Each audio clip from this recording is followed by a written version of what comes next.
सत्य बाप से सीधा और सच्चा होकर चलने की, कल्याणकारी बाप के बच्चे हैं इसलिए सर्व का कल्याण करने की, सपूत बच्चा बनने की, कर्म करते भी कम से कम 8 घंटा याद में ज़रूर रहने की, याद से विकर्मों का बोझ उतारने की, विकर्माजीत बनाने वाले शिव पिता परमात्मा की हम आत्माओं के लिए आज के मुरली से शिक्षा। दाता परमात्मा संगम युग में हमें निरंतर पूरे कल्प के लिए वो सब कुछ देते हैं जो हम रूहों को चाहिए। हम रूहों को सर्व खजानों से सशक्त बना रहे हैं। हमें उमंग उत्साह से उनके संग कनेक्ट होकर उनसे सब कुछ प्राप्त करते हुए दाता बन हर सेकंड हर संकल्प में दान देते रहना है। हमें उदारचित महादानी बनना है। हमें याद रखना है कि हम दाता के बच्चे हैं। हम लेने वाले नहीं हैं बल्कि सदा देने वाले हैं। हमें हर सेकंड हर संकल्प में सिर्फ देना ही देना है। ईश्वरीय कार्य में मददगार बनना है। सभी का संबंध शिव पिता परमात्मा से जुड़वाते रहना है।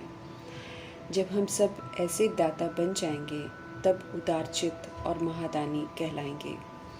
श्रीमद् प्रमाण ऐसे महादानी बनने से महान शक्ति की प्राप्ति परमपिता परमात्मा से स्वतः ही होती रहती है। निरंतर परमात्मा संग कनेक्ट होकर उनसे मिल रहे खजानों को समय पर रोज कार्य में लगाकर अपने भंडारे भरपूर करने हैं। सर्व खजानों के सागर परमपिता परमात्मा से सब कुछ लेकर सिर्फ अपने लिए लेकर नहीं रखना है बल्कि देने प्रति हमको विशेष अटेंशन रखना है। आत्मा भाइयों को देते रहने से और भी भंडारा भरता जाएगा। परमपिता परमात्मा से मिल रही प्राप्तियों की ये जादूगरी है जो इन्हें जितना सेवाओं में लगाते जाएंगे उतना ही ये बढ़ते जाएंगे। वरदान को विधि पूर्वक अमल में लाना है और अपना बनाना है। फिर वरदानों का सहयोग सभी को देते रहना है। ईश्वरीय पढ़ाई के 4 सब्जेक्ट्स ज्ञान योग धारणा सेवा चारों का स्वरूप बनकर फुल मार्क्स जमा करने हैं। ज्ञान से हमें समझ का स्वरूप बनना है। योग से हमें सशक्त बनना है। धारणा से सर्व गुणों से सर्व शक्तियों से संपन्न बनना है। सेवा का हमें स्वरूप बनना है। इस विधि से फुल मार्क्स जमा करने के लिए शिव पिता परमात्मा का कहना है कि हम सब गंभीरता का गुण अर्थात मैच्योरिटी का गुण धारण करें। अर्थात अब किसी भी तरह का बचपना ना हो अपने आचरण में, न किसी तरह का अलबेलापन हो। महान बनने के लिए मधुरता और नम्रता रूपी गुण के ड्रेस और कवच को हमें धारण करे रहना है। ये अव्यक्त बाप दादा का अव्यक्त इशारा है हम आत्माओं के लिए। नम्रता सुखदायी है। हर आत्मा इस समय ये चाहना रखती है। इसलिए जब आत्मा नम्रचित बन जाती है तो सहज ही सुखदाता भी बन सकती है, सबको सुख दे सकती है। लेकिन अभिमान ऐसी चीज़ है जो आत्मा को नम्रचित बनने नहीं देता है। नम्रचित मना सभी के साथ हमेशा नम्र व्यवहार करना और सदा ही करना, फिर चाहे कोई कैसा भी व्यवहार करे। जब तक सदा नम्रचित हम नहीं हैं तब तक ईश्वरीय सेवा भी नहीं हो सकती है। सेवाधारी की विशेषता ही है कि वो सदा नम्रचित स्वयं झुका हुआ होगा, तब औरों को भी अपने व्यवहार से झुका सकेगा। जितना नम्रचित उतना निर्माण का कार्य करेंगे। स्व के बदलाव से औरों को भी बदल सकेंगे। निर्माण बनेंगे अर्थात कोई मान की चाहना नहीं रखेंगे तो वहाँ रोग भी नहीं होगा और रूहानियत भी आ जाएगी। जैसे बाप नम्रचित बनकर आते हैं ऐसे ही हमें भी फॉलो फादर करना है। बेहद की दुनिया जहाँ आसमान भी अपना तो धरती भी अपनी होगी, ऐसी दुनिया का मालिक बनाने वाले शिव पिता परमात्मा हम आत्मा को समझ देते हैं कि योग की ताकत से सारे विश्व की राजाई लेनी है। ये भी वंडरफुल विधि है जिसे हमें अपनाना है। मुझे हुए सूत को सुलझाने वाले शिव पिता परमात्मा अपने पाठ का स्पष्टीकरण करते रहते हैं ताकि हम सब भक्ति मार्ग की तरह उनसे कृपा व आशीर्वाद पाने की उम्मीद न रखें। स्पष्ट करते हैं शिव पिता परमात्मा कि वे हम पतितों को पावन बनाने के लिए आते हैं, विधि बताते हैं जिसे अपनाकर हमें वैसा बनना है। हम आत्माओं को वो काबिल बनाते हैं, कमज़ोर नहीं बनाते हैं। इसलिए जो कहते हैं वो करने की विधि बताते हैं, करके सब कुछ प्राप्त करना है। अंधविश्वास जो भक्ति मार्ग में कराया गया है उससे हमको बाहर निकलना है और दूसरों को भी निकालना है। स्थूल विधि से मरे हुओं को परमपिता परमात्मा जीवित नहीं करते हैं। यथार्थ जानना है कि शिव पिता क्या करते हैं, वैसे ही हमको बनना भी है और अन्य आत्माओं को भी अंधविश्वास से बाहर निकालना है। हम सभी आत्माएं जब संगम युग में परमपिता परमात्मा को पहचान जाते हैं तो फिर बाबा भी जैसे हम हैं वैसे ही हम आत्माओं को स्वीकार करके मेरा बच्चा कहते हैं। हम सभी आत्माओं के वो बाप हैं। लेकिन रावण रूपी देह अभिमान का परछाया इतना पड़ा हुआ है कि आत्माएं अपने असूल में जो पिता हैं उनको पहचानती ही नहीं है। देहधारियों को अपना रिश्तेदार समझते हैं, जबकि आत्मा के सर्व रिश्ते जो हैं वो परमपिता परमात्मा के साथ ही हैं। जिस खुदा को, जिस राम को याद करते करते प्राण छोड़ देते हैं, असल में वही परमात्मा है जिनकी याद आत्माओं को बिल्कुल अंत में आती है। लेकिन अभी जीते जी हमें परमात्मा को पहचानना है और उन्हें याद करके अपने ऊपर से विकर्मों का जो बोझ है उसको हटाना है। फिर से हमको पवित्र जरूर बनना है। अभी हम सभी आत्माएं शिव पिता परमात्मा से पढ़ते हैं, कल्प पहले के मुआफिक। कल्प कल्प शिव बाबा आकर पतित से पावन बनाते हैं, दुर्गति से सदगति में हमको ले जाते हैं। शिव पिता परमात्मा के इस समय हम मोस्ट बिलवेड स्वीट चिल्ड्रन हैं। तो अब इस टाइटल को हमें फलीभूत करना है, अर्थात श्रीमत पर चलकर स्वीट बनकर दिखाना है। हमें फिर से अपने आदि सनातन देवी देवता धर्म में लौटना है। फिर से हमें पवित्र बनना है, दैवी गुणों से संपन्न बनना है। शिव पिता परमात्मा स्वयं आकर अपना सत्य बताते हैं कि असल में सच्ची गीता उन्होंने ही गाई है, अर्थात सुनाई है। लेकिन भक्ति मार्ग में भी इसका शास्त्र जरूर बनता है, जिसमें फिर श्री कृष्ण भगवान वाच कह दिया, जो उस गीता को फिर खंडित भी कर देता है। भगवान जो चाहे सो कर देते हैं या कर सकते हैं, या जो भी कुछ हो रहा है वो भगवान कराते हैं। उनके अनेक रूप की लीलाएं हैं, ये सारी दंत कथाएं हैं। परमात्मा सर्वव्यापी है। सारी गलत मान्यताओं पर आत्माएं चल रही हैं, भगवान को जानती नहीं है, इसलिए सब अनाथ बन गई हैं। और यही वजह है कि सब आपस में लड़ते झगड़ते हैं। माया इस समय बहुत प्रबल है, आत्माओं को सहज ही परमपिता परमात्मा से विस्मृत कर देती हैं। यहाँ तक कि जो बच्चे बाबा के बनते हैं, प्रतिज्ञा करते हैं, खून से भी लिख कर देते हैं, उनको भी माया अपना बना लेती है अगर हम थोड़ा भी अलर्ट नहीं रहते हैं तो। इसलिए निरंतर बाबा के साथ रहना है, निरंतर जागरूक रहना है। थोड़ा सा मूर्छित हुए माया अपना बना लेगी।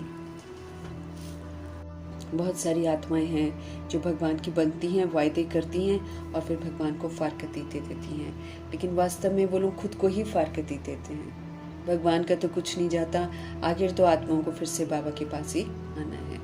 अच्छी आत्माएं भी जो हैं वो माया के संग में आकर ऐसा गिर जाती हैं कि एकदम ही नीचे पड़ जाती हैं। एक बार भगवान से विस्मृत होना मतलब गिरती कला में चले जाना।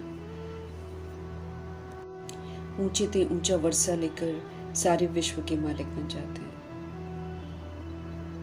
उनका ऊंचा वर्षा उनकी श्रीमत पर चलकर हम कमा सकते हैं। मीठे परमात्मा की नई दुनिया में मेरे तेरे का सवाल नहीं उठता है। यहाँ देह अभिमान में आत्माएं अपने अपने हिस्से बांट लेती हैं। है आत्मा रूपी मेहमान यहाँ पर, लेकिन धरती के टुकड़े टुकड़े कर रखे हैं और बांट रखा है। कभी किसी से कुछ छीन लेते हैं, कभी किसी से कुछ छीन लेते हैं। देह अभिमान में आत्माएं जो हैं विश्व का मालिक बनने की तमन्ना रखते हैं, लेकिन चूंकि वो हिंसात्मक विधि अपनाते हैं इसलिए वो कभी भी नहीं बन पाते हैं। विश्व का मालिक कैसे बनना चाहिए वो सिर्फ शिव बाबा सिखाते हैं, और वो है योग बल से, स्व परिवर्तन से। जब विश्व परिवर्तन करते हैं तब विश्व के मालिक बनते हैं। बाबा हमें अपार सुख देते हैं, इसलिए बार बार हम आत्मा को समझ देते हैं कि माया से मत हारो, अर्थात माया रूपी कमी कमजोरियों के वशीभूत मत हो और मायावी आकर्षण में मत आओ। जब कभी माया के आकर्षण में आकर हम भगवान को छोड़ते हैं या उनसे विस्मृत होते हैं तो हम माया से हार खा रहे होते हैं। इस बात को अच्छी रीति समझना है। बाबा का सपूत बच्चा बनना है। सपूत वही बनते हैं जो उनकी श्रीमत पर एक्यूरेसी से चलते हैं। सारी दुनिया देह अभिमान में है, चाहे वो कुछ भी समझती हो, लेकिन सभी देहों के अंदर जो आत्माएं हैं उन सभी का बाप जो है वो शिव बाबा है। हर आत्मा को वापस अपने पिता के पास लौटना है और उनको याद करके गति सदगति पानी है। इसलिए परमात्म संदेश सभी जगह देना है ताकि रूहें जो हैं अपने पिता को पहचाने और यहाँ की चीज़ों से अनासक्त हो जाएं। यहाँ की चीज़ों को जो पकड़ के रखा है कि मेरी है, उस बंधनों से भी अपने आप को मुक्त करें। हार और जीत के इस खेल में अब जीतने का समय आ गया है। इसीलिए देह अभिमान में आकर या माया के आकर्षण में आकर या रावण की मत पर चलकर हमको हार नहीं खानी है। अब श्रेष्ठ पाठ बजाने का समय चल रहा है, क्योंकि श्रीमत हमको मिल रही है कि कैसे पाठ बजाना है। हम ब्राह्मणों का सबसे ऊंचे से ऊंचा पाठ है इस ड्रामा में, क्योंकि इस समय हम ब्राह्मण जो है परमात्मा की रचना है और परमात्मा की पालना में पल रहे हैं। अगर हम उनकी श्रीमत पर चलते हैं तो फिर ऊंचे से ऊंचा ही पाठ तो है, क्योंकि इसमें सत्यता है, इसमें दिव्यता है। ऐसी सभ्यता को जब अमल में लाते हैं तो पाठ सदैव ऊंचा कहलाता है। जन्नत में जाने की तमन्ना है तो ये जो कागविष्टा समान सुख है कलयुग का, इसके पीछे नहीं जाना है। ये तो माया भी है, थोड़े समय का है। सदा का सुख पाना है तो स्वर्ग का वर्षा लेने के लिए श्रीमत पर पूरा चलना है। पाप आत्माओं की ये दुनिया है, इस दुनिया से कोई ममत्व नहीं रखना है। अब हमें पुण्य आत्माओं की दुनिया में जाना है तो रोज पुण्य कर्म करना है, परमपिता परमात्मा की श्रीमत पर चलना है। इस समय हम पुण्य आत्मा बन रहे हैं, इसलिए उनका फरमान है कि श्रीमत के विपरीत जाकर या मर्यादाओं की लकीर के बाहर जाकर हमें कोई पाप नहीं करना है। हमेशा बाबा से सच्चा होकर चलना है। समझ दे रहे हैं बाबा कि उनके साथ धर्मराज भी हैं, धर्मराज फिर माफ नहीं करते हैं। स्पष्ट करते हैं कि भक्ति मार्ग में भले हम सब नहीं जानते कि भगवान कौन है, लेकिन ईश्वर के नाम पर हम दान पुण्य करते हैं तो उस समय भी जो आशाएं भावनाओं को देखकर पूरी होती हैं वो परमपिता परमात्मा करते हैं। जड़ चित्र जिनके आगे जाकर हम सब कुछ अर्पण करते हैं या दान करते हैं, वो जड़ चित्र कुछ नहीं करते हैं, और जिनके जो जड़ चित्र बने हुए हैं वो सुनते भी नहीं हैं, क्योंकि वो अपना अपना पाठ बजा रहे होते हैं। तो असल में भक्ति मार्ग में भी जो भावनाओं को देखकर कोई भी मनोकामना पूरी हुई है तो वो परमपिता परमात्मा ही करते हैं। बाकी स्पष्ट करते हैं कि श्री गणेश को अर्पण करो या किसी भी देवी देवता को कुछ अर्पण करो, कुछ भी मिलेगा नहीं। भावनाओं को देखकर शिव बाबा ही जो है जितना हो सकता है दे देते हैं। कर्मा के अनुसार जितना देना होता है उतना ही देते हैं। बाबा को तो कोई जानते ही नहीं है, सब के सब इस समय नास्तिक हैं, भगवान के नाम पर एक दूसरे के साथ लड़ते हैं और देहधारियों को भगवान कहते हैं। अब सब कुछ हमें शिव बाबा को समर्पण करना है बुद्धि से और फिर उनकी ही श्रीमत पर चलना है। समय है 21 जन्मों का वर्षा लेने का, इसलिए उतरती कला वाला कोई कर्म नहीं करना है। रावण जो है ये हमको उतरती कला में लेकर जाता है, ये हमें शोक वाटिका में बंद कर देता है, इसलिए इससे बहुत सावधान रहना है। बाकी ये जो पाप आत्माओं की दुनिया है, इसमें जो दान पुण्य भी चलता है वो पाप आत्माओं को ही देते हैं, इससे कला उतरते ही जाते हैं। तो बड़ा सोच समझकर दान करना है। कल्याणकारी बाबा हमारे सच्चे बाबा हैं, हमको सच्ची नॉलेज दे रहे हैं, अपनी और रचना के आदि मध्य अंत की नॉलेज देते हैं, बेहद की हिस्ट्री ज्योग्राफी हमको सुनाते हैं। ज़बरदस्त कमाई है उनकी, जो श्रीमत पर चलते हैं और चक्रवर्ती राजा बनते हैं। जो स्थूल चक्र दिखाते हैं वो हिंसात्मक दिखाते हैं, लेकिन प्रभु जी आकर स्पष्ट करते हैं कि कोई भी देवी देवता किसी भी तरीके की हिंसा नहीं करते हैं। एक्चुअली ये जितने भी स्थूल यादगार बनाए हुए हैं, अलंकार बनाए हुए हैं, ये ज्ञान को दर्शाते हैं। ज्ञान का चक्र है स्वदर्शन चक्र। मनुष्यों ने सूत एकदम उलझा दिया है, इसको सिर्फ सत्य को जानने वाले शिव पिता परमात्मा ही सुलझाते हैं, और खुद सृष्टि रूपी ड्रामा में प्रवेश करके सुलझाते हैं, क्योंकि उसके बिना तो हम सभी आत्माएं कुछ समझ ही नहीं सकते हैं। स्पष्ट करते हैं कि कोई भी कर्म हम करते हैं उसके अनुसार हमको बीमारी हो जाती है। तो बीमारी से छुड़ाने नहीं आते हैं बाबा, लेकिन हम बीमार ही ना हो उसकी विधि ज़रूर बताते हैं। कैसे देभान और अभिमान में आकर हम जो सोचते बोलते कर्म करते हैं वही हमारी बीमारी का कारण बनता है। तब उन बीमारियों से हमको मुक्त होना है, तो श्रीमत पर ज़रूर चलना है। उनकी श्रीमत पर चलना मतलब अपने ऊपर कृपा करना। बाकी भगवान किसी पर कृपा नहीं करते हैं, किसी से कोई पक्षपात नहीं करते हैं, सबको एक जैसा पढ़ाते हैं। शिव पिता परमात्मा पतित पावन है, दुख हरता सुख करता है। वे हमें दुखों का कारण बताकर उसका निवारण कराते हैं। ज्ञान के सागर, शांति के सागर